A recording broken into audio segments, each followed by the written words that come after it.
Ngayong hapon, babalikan natin ang isang kwento ng wish ko lang na talaga namang tinutukan online at sa telebisyon. Hindi na bago sa atin ang kwento ng awayan sa mana. Maraming pamilya na ang sinira ng pera. Pero sa kaso ni Janet, umabot pa ang agawan ng mana sa pagpapakulong sa kanya sa kasalanang hindi naman niya ginawa.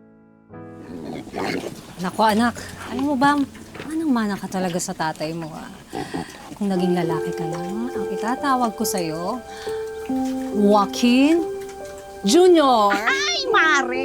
Kamukha nga. Parang pinagbiyak na bunga, oh.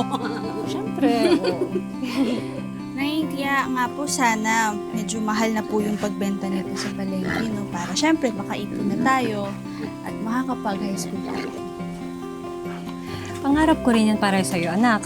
Actually, pangarap ko din na makapagtapos ka ng kolehiyo at maging professional. Saka alam mo, anak, pangarap ko na yung lupain na to na binigay sa atin at pinamana ng lolo rin mo sa tatay mo, pangarap ko na sana mapanagunan. Syempre naman, Nay, kahit wala na po si tatay, gusto ko na matupad natin yung mga pangarap niya. At syempre, ang mga pangarap natin. Kaya, pakainin ko na po sila. Ay nako, ang baho-baho naman dito. Amoy kanal. Pare-pareho na lang ang amoy ng tao at ng baboy. Alam mo, Tina, nababahuan ka dito. Huwag kang dumaan dito. Hindi nagpaparinig ka pa ng ganyan. At bakit? Tinamaan ka ba, ha, Janet? Ikaw nga, huwag kang nag-aasta-asta na kala mo ikaw ang may-ari dito, ha? Pinamana lang sa'yo itong lupain na to. Sampid ka lang. Sampid ka lang din. Pareho lang naman tayong asawa ng mga anak ni Tatay Rene, pero kung makaasta ka, para kang donya dyan. Alam mo, hindi ko alam kung bakit simula nang binigay itong lupain ito ni Tatay Rene sa amin, ganyan na yung trato niyo sa amin. Sip-sip ka kasi! Binilog mo ang ulo ng matanda para maging sa'yo itong lupain na to. Si Tatay Rene ang nagdesisyon nito at hindi namin siya pinilit. Saka isa pa, Tina, may lupain rin naman kayo Papansin ka, swapang ka. Kay Carlos dapat ang lupain to. Hoy! Babae na itong puro kolorete pagmumukha. Pangit din naman. Huwag mo nga laitin itong kaibigan ko. Mukhang samain ka sa akin. Ano? Ha? Ikaw ang sasabihin sa akin. O ikaw? Ikaw ang intrimitida! Nay, Ina! Janet, tama na yan! Tay, Lo,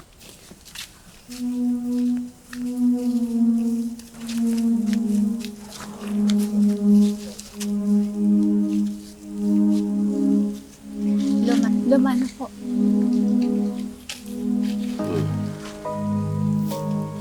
Ano nangyayari dito? Ito kasi si Janet Ayaw akong padaanin dito, kanya daw yung lupain. sinungaling ka, Tina. Alam mo hindi totoo yan. Huwag mo ang baliktarin ng katotohanan. Tama na yan, tama na yan. Ina, umuwi ka na sa inyo. Alagaan mo yung asawa mo, alagaan mo yung halaman mo. Hindi yung pang-aaway ang inaatupag mo. Kilala ko na ugali mo. Tina, hindi mo na si Kuya Rene.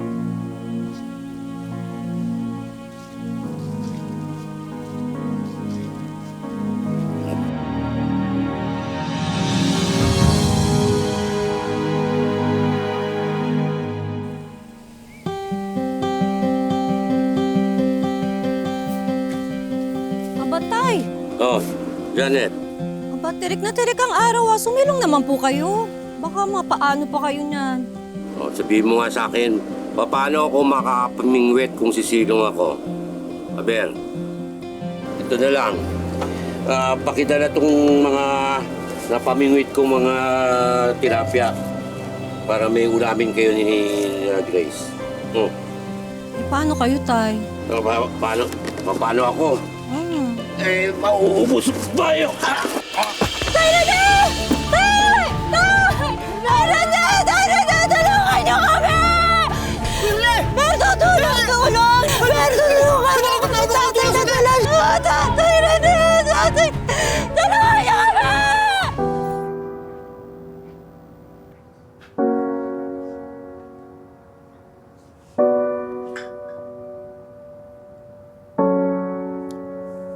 Nasa morgue na yung bangkay ni tatay.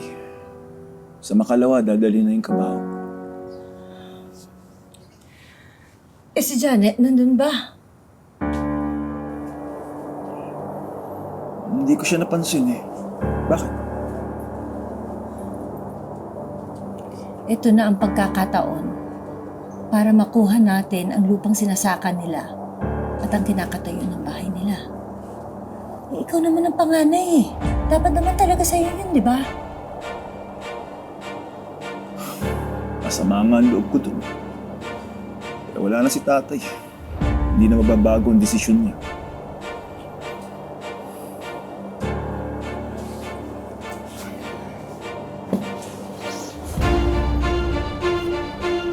Pagmukain natin guilty si Janet. Natinulak niya si tatay para mababok ang ulo. Kapag nakakulong na siya, wala na siya magagawa. Sa atin na ang bahay at lupa.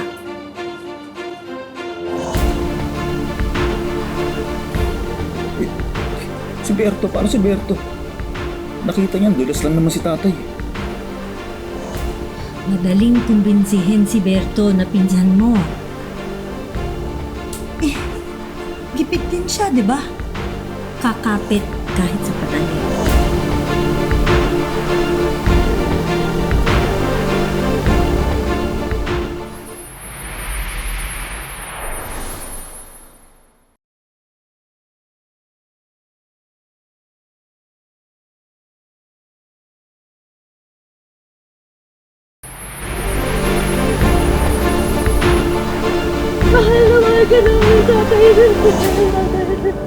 Hoy! Hoy! Umalis kayo dyan, layo yung tatay ko. Isa kang kriminal! Kapal-kapal ng mukha mo para iyakapin yung kabaong ni tatay? Matapos mong patayin? Hindi ko alam yung mga sinasabi nyo. Tinulak mo daw si tatay at nabagok ang ulo doon sa palaistaan, kaya namatay. Nakakaniwala ka sa akin, inosente ako! Sabi na ako! Dali ko sa presinto! Ma'am, may warrant po kami. May karapatan ka manahimik at sa walang tubo. Ano man lang yung sasabihin ay maaaring maging laban sa'yo. May karapatan ka kung ng sarili mong abogado. At kung walang kakayanan naman, ang pamahalaan mong bibigay sa'yo. Naintindihan niyo po ba? Inosente ako! Mare, kahit pagbalik-balik na rin mo pa man ang kaluluwa ko, pati ang mundo ko, inosente ako. Wala akong kasalanan, Mare. Hindi ko lang alam kung bakit ako yung ni Berto dito. Wala naman akong atraso sa kanya eh. Pati kina Kuya Carlos at kay Tino, wala akong atraso, so hindi ko alam. Mare, huwag ka mag-alala. Ilalapit natin ito sa kinauukulan para tulungan ka. Pero wala akong pera.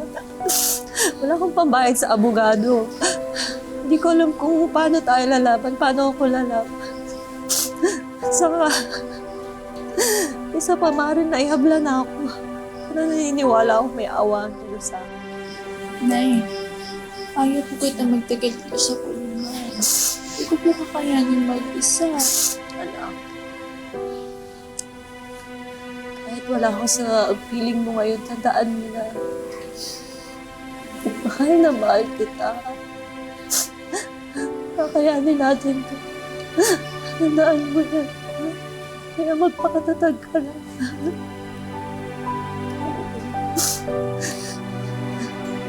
Lalabas din ang katotohanan sa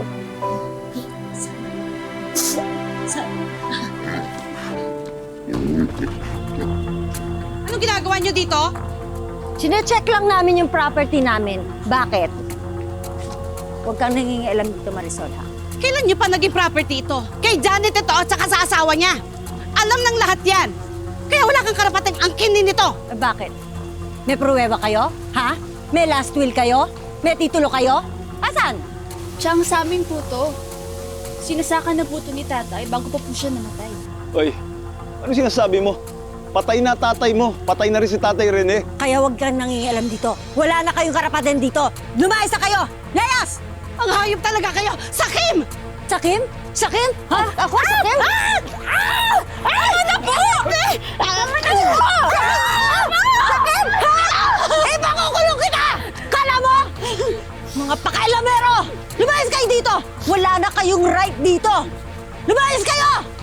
Parang awa niyo naman po. Dito na lang po ako. Hindi ko po alam kung saan ako pupunta. Tumigil ka! Wala akong pakialam! Ba't hindi ka kaya tumira dun sa nanay mo, ha? Sa kulungan? Maawa kayo sa bata! Para kayo walang mga puso! Awa, maawa. Hindi may dama yung bata. Minutitit pa yun, kawawa naman ah. Eh, nagmamati ka sa akin eh! Hindi na makatao yung ginagawa nyo! Hoy! Huwag sigawin yung asawa ko, ha? Hoy, baka nakakalimutan mo, ha? Damay ka dito. Pag nalaglag kami, naglag ka rin.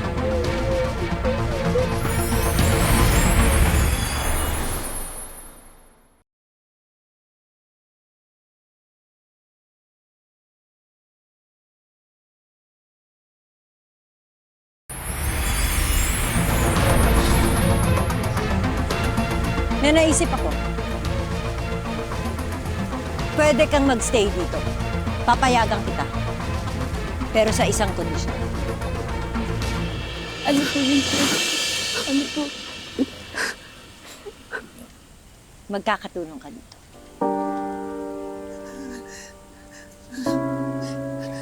Yan, yung mga baboy na yan, alagaan mo mabuti.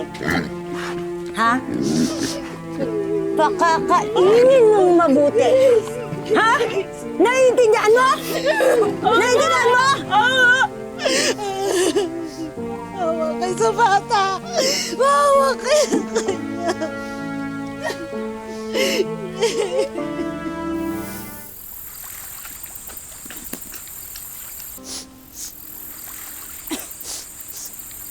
Hoy! Bakit ang bagal-bagal mo, ha? Ang kupad-kupad mo! Siguro tinatamad ka na naman, ano? Masama lang po kasi yung pakiramdam ko. Pasensya na po talaga. Bakit may sakit ka? May sakit ka, ha? Kasalanan mo yan! Kasalanan mo dahil tatanga-tanga ka! Ngayon, pagkatapos mo dyan, maglaba ka, ha? Yung mga damit ko, kailangan linisin mo! Hindi ka dapat tumigil hanggat hindi ka natatapos, ha? Susumbong po kita sa nan ko. Susumbong? Susumbong? Ha? Sige, sumbong mo ako nang pareho kayo makulong.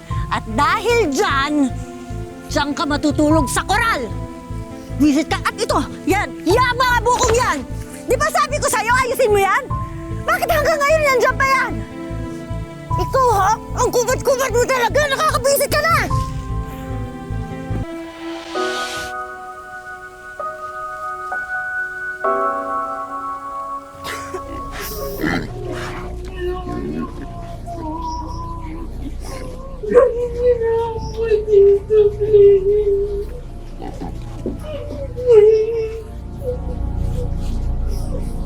Saan na kaya, anak? Kasi nasa mabuti kang kalagayan. Magpatulog ka nga! May awa rin yung Diyos. Makakalabas din ako dito. Magsasama rin tayo. Kikita tayo at magbabayad sila.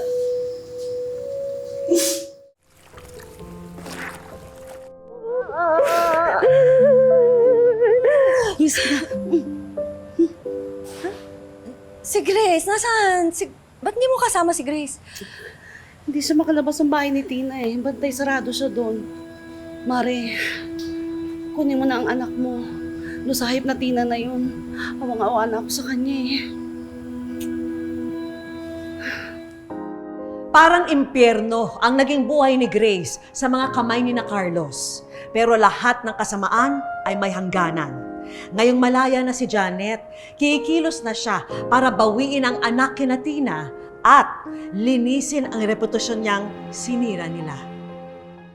Dami nating mga baboy, ano? Siguro malaki nang kita natin ngayong taon to. Kaya sa susunod na taon, magdadagdag na tayo ng koral. Talaga? Ay! Ano? Bago to eh! Kabibili ko lang eh! Pasensya na po talaga. Hindi ko po sinasadya. Ako na lang po maglalaba. Palit lang ako sandali. Sige. Chang, hindi ko po talaga sinasadya. Talaga? Ha? Ikaw talaga? Ikaw talaga? Nananadya ka eh, ha? O tatanga-tanga ka, ha? Siguro pareho, no? Siguro pareho. Mura man, ha? Chang, tama na po! Hindi ka dito. Bitawan mo yung anak ko. Bitawan mo ang anak ko. Nay, tama na! Nay, walang hiya ka, Tina! 7 taon! 7 taon, Tina! 7 taon! Walang hiya ka! Janet? Oo, ako to! Nay? Nakalaya na ako, Tina, at magtutusa tayo ngayon! Ano nandito ka? Makakalimutin ka na ngayon? Di ba ikaw yung nagpakulong sa akin? 7 taon lang yon. Hindi sapat yon na makulong ka para sa krimen na ginawa mo. Anong krimen pinagsasabi mo? Alam natin ang totoo, alam natin ang katotohanan. Kaya mo mabago ang lahat, Tina, pero ang katotohanan hindi.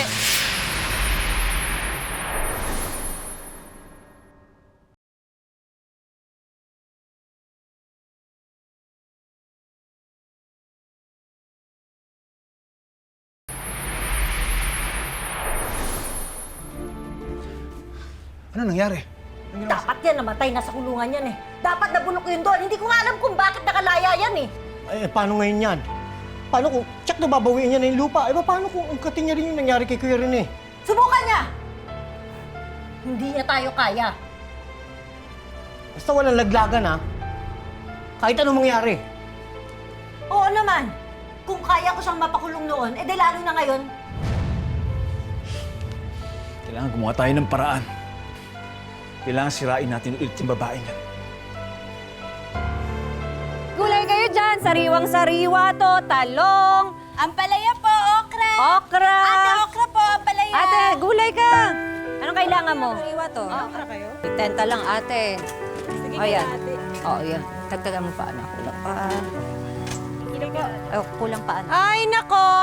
Kala mo nagbebenta lang ng gulay, mamamatay tao pala. Nako, uy, mag-iingat ka. Baka may lason yung mga gulay na yan. Delikado yan. Ate, Pwede ba lubayan nyo na kami, ha? Ano bang atraso namin sa inyo? Nagtatrabaho kami dito ng marangal. Marangal? Marangal ba ang maging kriminal? Ang pumatay na tao?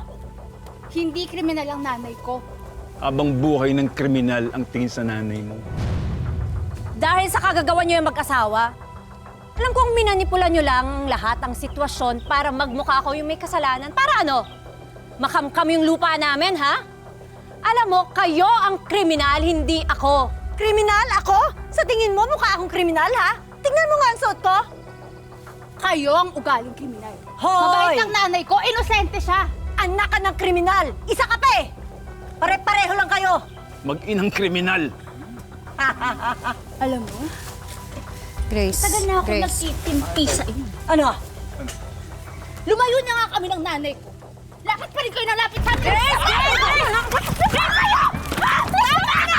Tama na sa akin! Umalis kayo dito! Ano ka ba? Umalis kayo dito! Alas! Hindi ka kriminal ang nanay ko, di ba? Tama na! Tina! Umalis kayo dito! Tama na! Tubayan niyo na sila, Janet! Bakit? Kami nga ang sinugod eh. Tapos kami aatras? Tumigil ka na sa pagsisinungaling mo. Sinungaling? Patong-patong na yung maliit pagsisinungaling niyo eh. Punong-puno na ako sa inyo. Ito! Damay ka rin dito, Carlos. Wala na kayong ginawa kundi magsinungaling at manggamit ng tao eh. Tumahimik ka. Sawa-sawa na ako sa inyo. Tumahimik ka. Hindi Sasabi kami mo, ha? sinungaling. Berto, Janet, patawarin mo. Inosente ka. Alam ko nadulas na si Kuya Rene. At wala kang kasalanan.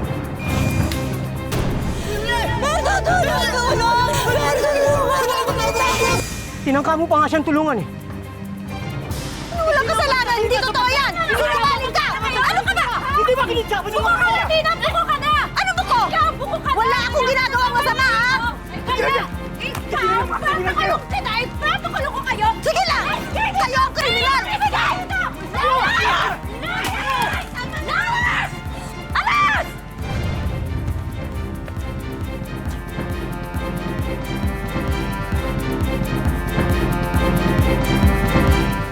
Carlos, hindi naman kasi tama yung ginawa niyo. Berto, sandali. Hindi ka namin pinapunta dito para makipag-away, ha? Matakot kayo sa Diyos. Umami na kayo sa ginawa niyo kay Janet.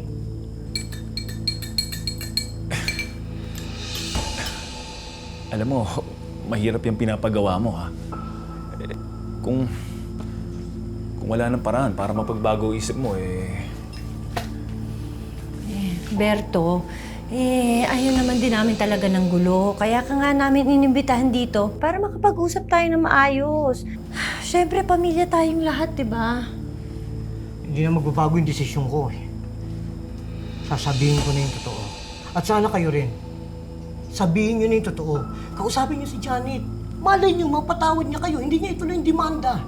Berto, malabo na yan eh. Kami ba wala mong magawang paraan para magbago ang isip mo? Hindi na magbabago yung desisyon ko. Pasensya na kayo.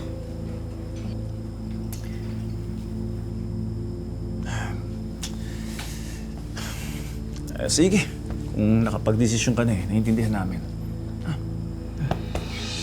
Kalma ka lang. Sige, inumin mo na yan.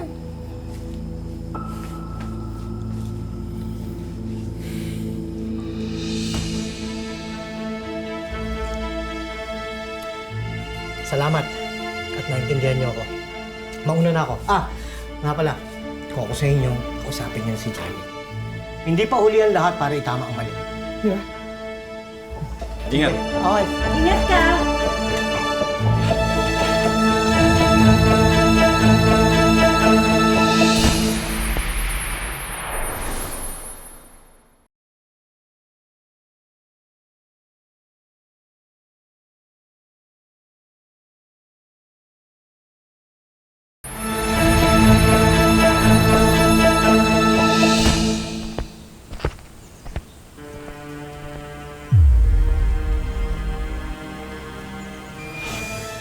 Hindi na magbabago yung desisyon ko.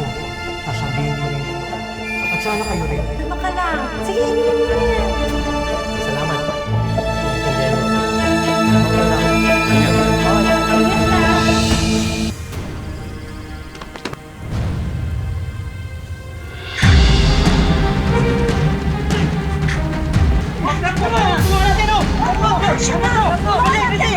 Ingat ka. Oh, ano nangyayari dito? Bakit ka nag-impake? Tina, nalintikan tayo. Buhay si Berto.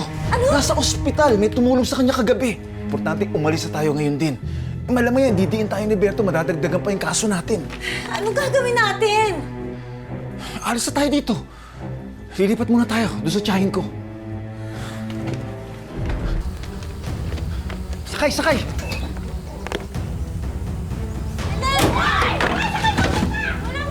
Uy! Naku! Tumigil kayo! Tumigil kayo! Hindi kayo pwede makataka sa batas pa itong batong mga kasalanan nyo! Nasa kaya ng tao, ha? Ipapakulong pa namin kayo! Hindi kayo makulungan! Mga hayop kayo! Huwag kayo umalis! Anong ginagawa nyo, ha? Pasok sa loob! Pumasok ka sa loob! Tumigil na kayo, ha? Papatulong ko talaga kayo! Subukan nyo, ha? Hindi nangingialam, ha? Huwag kayo umalis! Ipapakulong pa namin kayo! Sama nyo! Buisit! Diyan! Bumalik kayo dito! Bumalik kayo! Paano ko na palaman ka?